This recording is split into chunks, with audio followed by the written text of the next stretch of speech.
Hi, folks. This is Don Meissner with the North Country Fishing Report.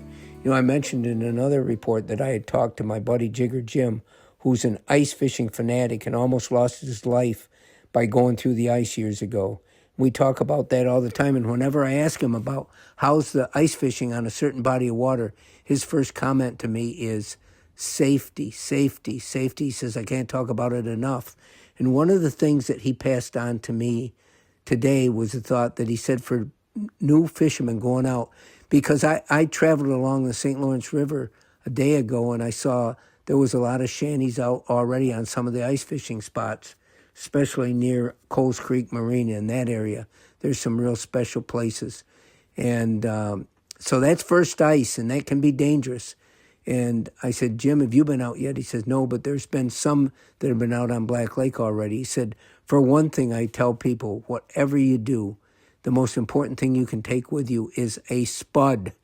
And he says, as you enter the ice, now right now it's covered with snow, so it's harder to know without really knowing how thick that ice is.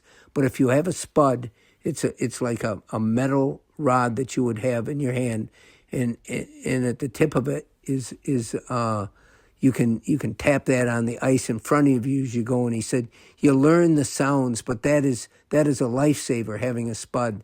As you walk out, tap it in front of you and tap it good so you can hear whether that ice is safe or not. And that's one of the most important things, he said, I can pass on to anybody. He said, now, anytime there's currents in the water, that ice is not going to be as safe. And he was very specific. He said there was a guy out fishing right where the bridge is in Edwardsville over Black Lake, and there's current running under there. And they were out there ice fishing, and his wonder and dismay was that ice can't possibly be that safe yet. Anytime there's current, it's going to keep it from forming. It's going to keep ice from building and forming. And it's important that you realize. And the other thing he said to me, people might think, right along the shoreline is going to be the thickest ice. He said, but generally speaking, and it's going to vary with the body of water we're talking about, but he said, far out as you can see, that's probably going to be the safest ice in the middle of the lake. But he says you can't really tell people that because, there could be currents that flow through a certain area. You never know. But he says that's usually the thicker ice farther out. It's really important that we keep these things in mind as we go. And I talked about other things. I said, so when is the best ice fishing in Black Lake? He says, just as soon as you can get out there. He said, those fish haven't seen any pressure from people going fishing since probably early October. And it's been all this time, and they're not as wary right now, and they're hungry. And this is normally a wonderful time to go for northern pike. The other thing he says, I said, Jim, if you had to pick a body of water up in our area, what would you say the best ice fishing water could be? Is it Black Lake? He said, no, I wouldn't say it's Black Lake. Black Lake is wonderful, but the crappies, there's thousands of them, but they don't tend to run big on average, and people get frustrated because they can catch 100 of them and they won't be the legal size, which is they got to be over 10 inches to keep. But he said right now is as good an ice fishing time as any. Right after first ice, he says, I never recommend people go at first ice, but truthfully, that can be some of the best ice fishing. And I said, well, what are the crappie eating? What do they eat during the winter? People need to know what the diet is of fish if they're going to get the right bait. He says, minnows. He says, if you look at crappie's mouth, take a big crappie, like one that's a foot long, and look at how monstrous their mouth is. It's big.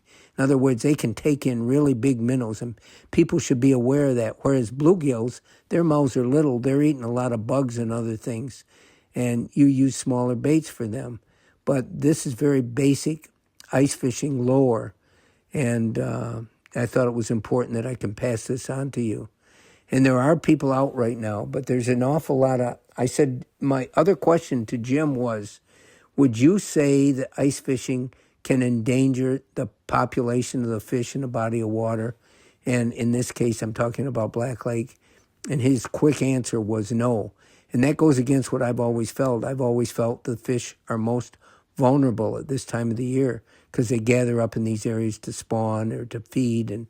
and they're accessible by people just walking out on the ice. But his take is not near as many people ice fish as fish in the summer waters. And this may be true of Black Lake, and it might not be true of other bodies of water. You know, there are different groups of people we're talking about. And so this is something I wanted you to be able to think of, too. He said, you know, a lot of times you can put a tip up in 17 foot of water, and you can catch crappies. And there's no real law that I can pass on right now, he said.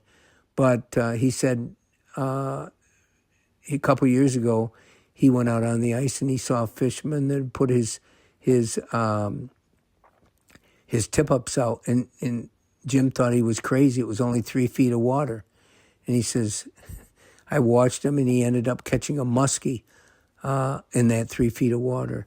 And that's another thing that we should be aware of is in the winter, muskies are very vulnerable to being caught by ice fishermen. And of course, it's illegal. And I've told you on the Grass River downstream of Meissner, as you're going back out towards the river, there's been some gigantic muskies caught by ice fishermen, and not just intentionally, often by accident. I saw the biggest muskie I've ever seen in my life taken by an ice fisherman on the Grass River in Meissner. So it's something that we should be aware of. Until next time, folks, this is Don Meissner with the North Country Fishing Report.